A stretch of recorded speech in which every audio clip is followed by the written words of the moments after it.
red blades of Bristol University A crew in our intermediate academic 8s.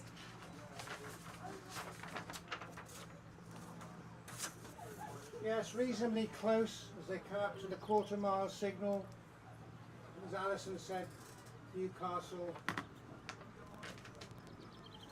on this side, Bristol on the far side. Not much between them. Rating about 35, both crews. Lots of shouting going on. In fact, Newcastle just put in a little push there, trying to break them. Trying to break Bristol. Yeah, Newcastle lifted their rate to 36 there. It's ferociously close as they come past us. So now we can see what? A canvas in it. So canvas to Newcastle. Newcastle, of course, the current holders of this. They're very proud. I mean, this university club has come up so much in the last 5-6 years, looking very, very neat as they come past us. I'd say they look the longer, stronger crew. They put in a beautiful push there to move, but it's taken them out from a canvas to a quarter of a length. That's what that push did. Yeah, I agree. in a sense, the art is to know when your opposition might push, and you have to preempt that, which is what Newcastle did. They went a little bit early, but it certainly paid off. And I think it's rattling Bristol, with Bristol not looking as composed as they were early on in the race. And so all this Bristol University crew, they all learnt to row at university apart from, I think, the bow girl, so they're pretty new. They made the final at Bucks, so that they didn't place. So perhaps showing, they're quite new, and they look a little bit kind of newer to this than. That's a very slick looking. It's very Newcastle slick. It is. University crew. And as you said, Alison, I mean, over the last few years, Newcastle have definitely made major gains in the rowing scene, both male and female. I mean, once it starts, once you start getting to be noted as a rowing university, then people start to actually choose to go there, don't they, for the rowing? If you've done some rowing before, and we've seen it with. Oxford Brookes and IC and now that's happening. If you want to go to a northern university now, then and you row or you want to row, then Newcastle University. Durham? Oh yes, absolutely, ferocious rivalry there. I mean, Durham always up there and always very proud of their rowing history, but Newcastle's brought that up. Look at that! A good technique, well together, strong. So now we've got this. So it looks Newcastle have broken clear. They've gone through. And so we've got the second semi-final of the intermediate academic 8s between another top rowing university, Oxford Brookes, on the left-hand side of your picture, and another one, Edinburgh University. I mean, they're on the right-hand side of your picture.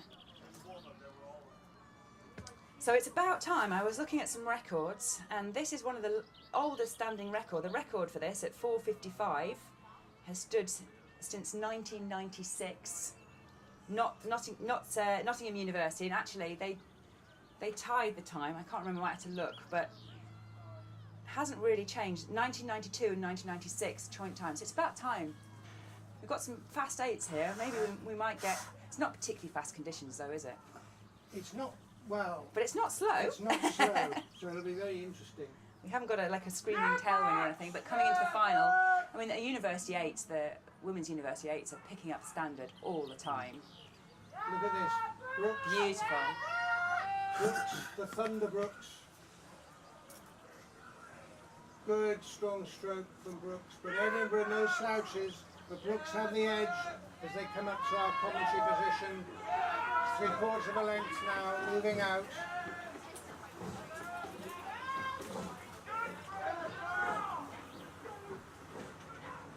Yeah, Edinburgh have to go now because it's moving on to a length of distance. But already Brookes have the advantage of rate.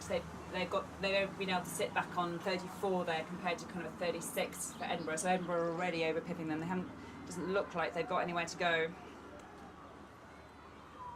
So it was Newcastle University who won the previous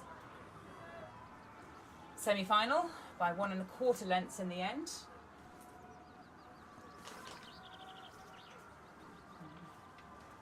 In a time of in a time of 4:53. Always hot. In a time of 4:53 for Newcastle, and I did say It's a record. I had the Crikey. record at 4:55. Oh, So yes. Newcastle have a new. I said it should go, and honestly, that was before I saw the result for Newcastle. So Newcastle in the previous semi-final got a new record by 2 seconds. It was about time this one would go. So I would say hold on to your hats for this final between Oxford Brookes and Newcastle University. Make sure you watch this one. You're having a quick look to see what time that might be. And actually, while we're watching this, we just do a bit of an announcement about changes of time. So the elite pairs race final has been moved to later in the day, to 4:45. Is that right? No, 14:45, because they had a re-row. So it's been moved to later in the day to give them more chance to recover. So some going to be a bit of a one to watch. Maybe another record beckons. We'll wait to get a time for Oxford Brookes coming through as well. They won't, of course, know the very fast time of Newcastle. And Newcastle weren't, I mean, they were 1 1/4 length. They weren't significantly pushed in that time. No. And Oxford Brookes not looking significantly pushed in this one either.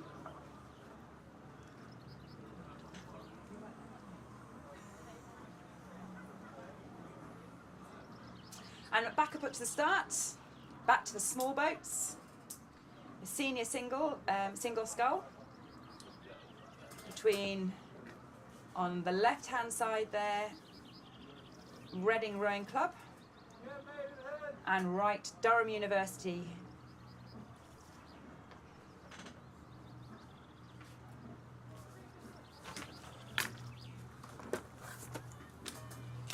So again, we see the sculler just coming across a little bit on the left-hand side of our picture.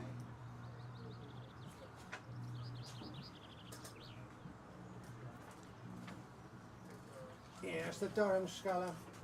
Got the edge at the moment as they break the island. But there's not too much in it. The Reading's Meridew trying to get back on terms. But the Durham sculler, that's Wilson, just yes, good attacking stroke at the moment. About 35. Thunder catch, but it's certainly moving that boat fast against her opposition, Wilson from Durham. But she's certainly not giving up the ghost, attacking herself. But Meridew at the moment leads by over a length.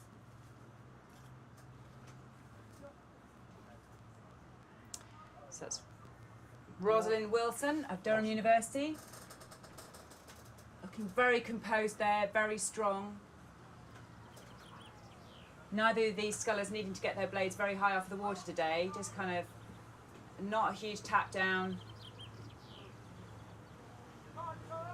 Little look across from Rosalind Wilson there, just a little look across. I mean, she didn't need to, just a little, she's just marking her effort now, I think. She's just dropped it down a little bit and she's holding a kind of a length and a half. Holding the Reading Rowing Club's sculler.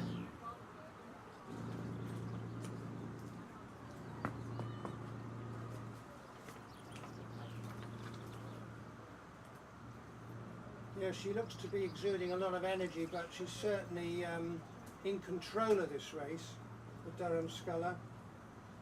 It's certainly well over a length now. I mean, a very strong event, very popular event, this senior single sculls. There is the elite single sculls above it, but small entry, as you might expect. But these girls had to have a time trial to get down to the top 16.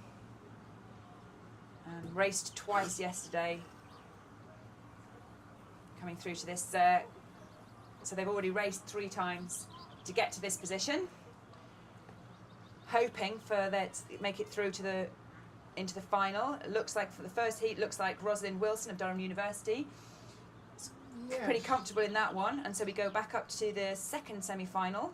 But Meridew's attacking. I think as she's we attacking speak, it. as we Ah, just as I jinxed that one.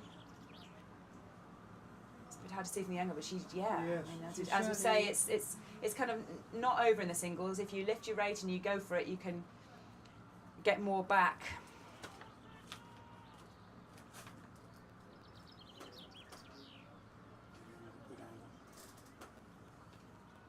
Certainly not out of it yet.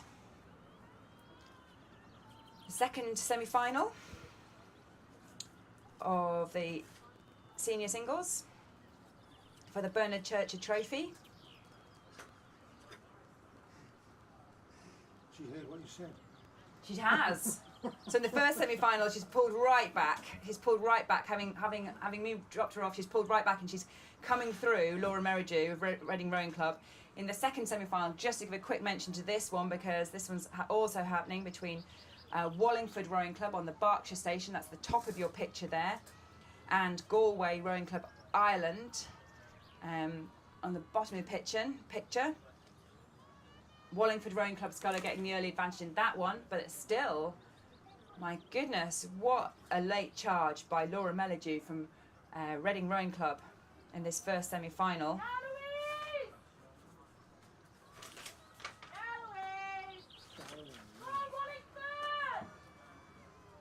Well, you can hear them shouting.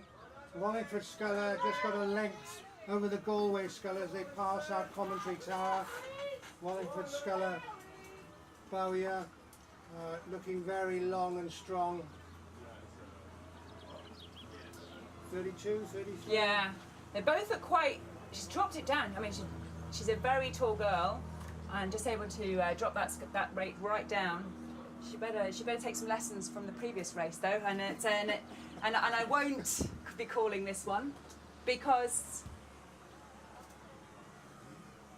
goodness. So in our the first semi-final, Laura Merridew had got out to a length, but she's been overturned.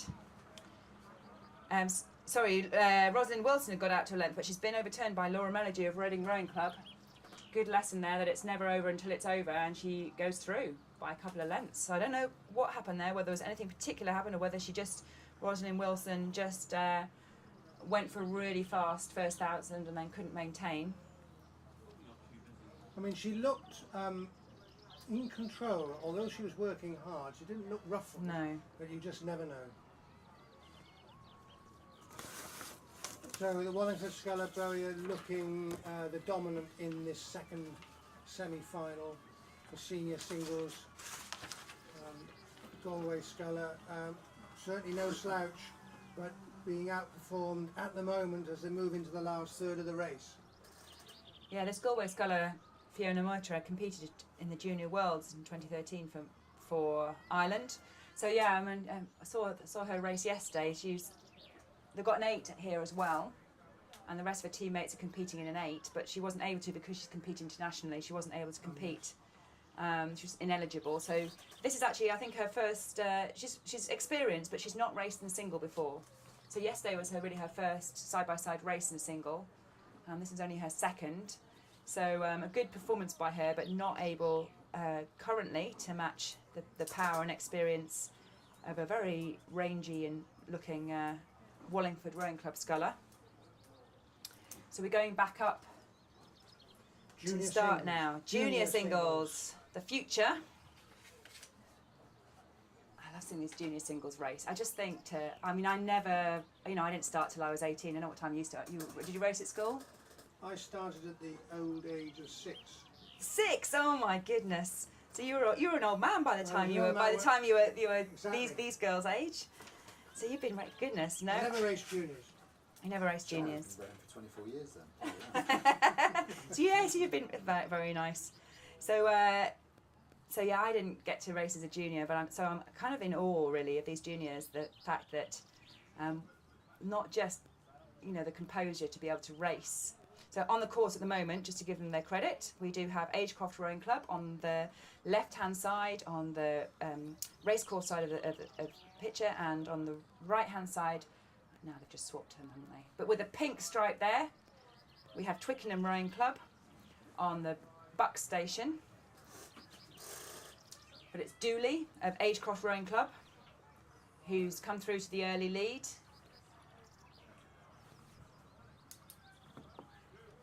see, as you say, Alison, the technical prowess with these juniors is fantastic. And what's nice to see, you know, we've got the semi-finals here, and I'm looking here, and we've got 2 clubs, 1 university sculler, who must be, you know, still young for her age at university, and in the second semi-final, and then 1, as you might expect from Lady Eleanor Hollis, a school. But what we've got here is, when I say the future of rowing, because we've got 2 club rowers. You know, used to be the time when the only chance you got to row as a junior was at school, and therefore not many girls got to row at school. Yes, It was, yes. I started at university because really that was your only route in. And what's been so fantastic really is so many clubs with fantastic junior programs, which means now that the clubs are able to supply scullers of this standard as well as the schools. So Look yeah. at Dooley, very, very long stroke, almost too long, but it's certainly effective. She's got a couple of lengths over her Twickenham counterpart. So yeah, these guys, so the juniors have a very, very crammed programme because of course most of them still at school. They can't race on the Friday until the evening. So they do their time trials. Yes. They do their either time trials Friday evening, or I think these singles did theirs yesterday morning. So these girls all raced 3 times yesterday. Time trial, a heat, and their quarter final. In all that heat yesterday, at the age of kind of, you know, I don't know, 16, 17, 18, and then went and drank a lot of water, I should think, and some rehydration drinks, and came back out here today. It's a little bit more overcast today. Yes, it is. I think it's a little bit More humid though. It's more humid, but you haven't got that kind of baking sun down on you that we had yesterday. So the Agecroft sculler doing really well in that first semi-final, and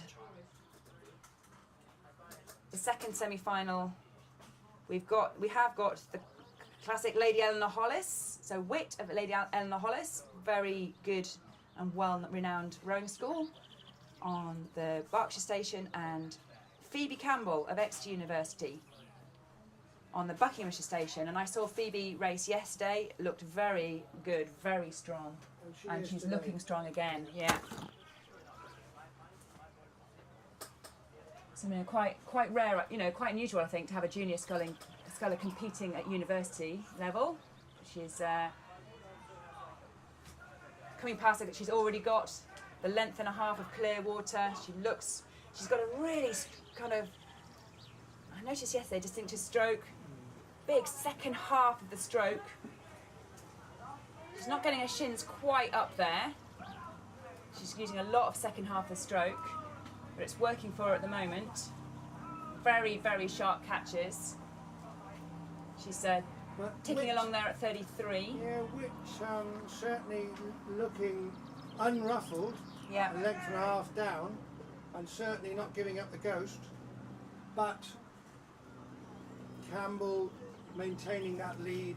Yes, interesting stuff. I think you accommodate your physiology, don't you? It was interesting what you said about she doesn't quite get her shins up. She's probably got a long tibia. That's the problem. She can't get forward, so she has to use her upper body to make up for that. It may be, yeah. I mean, I spent a good. I kind of taught myself to scull a bit, and I didn't really get out to three-quarter slide until a few years into my sculling career when I got picked up by a coach who made me do that. So we're losing you now. So thank you very much. Thank you, Alison. And Tom is back in. Tom's back in. He's brought us tea and biscuits. What? We wish. Do you want to bring this with me? And, do you want to swap seats? Huh? Yeah, it can do. Might be easier.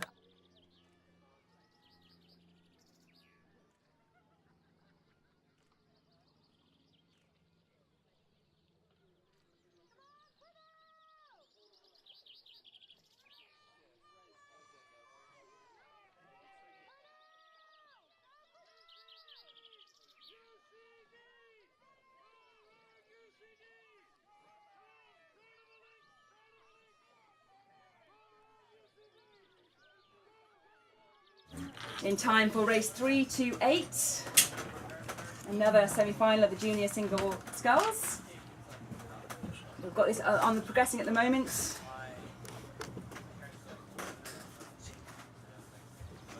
Should we do a couple of results? Go for it. You're back on, yeah. Yeah, we'll read out some results. So, starting with race 3-2-3, was a win for Newcastle University by a length and a quarter over Bristol. Race 3-2-4 was a win for Brooks by the same margin over Edinburgh University. Race 3-2-5, the senior single sculls, was a race for Reading Rowing Club by 2 lengths, a win for Reading Rowing Club by 2 lengths over Durham, and Wallingford won the other semi-final by 2 lengths over Galway Rowing Club. And Agecroft won the first of the 2 junior singles semi-finals by 3 lengths over Twickenham. And just right on cue, seems to be that race 3-2-9, the first semi-final of the senior quadruple sculls between Headington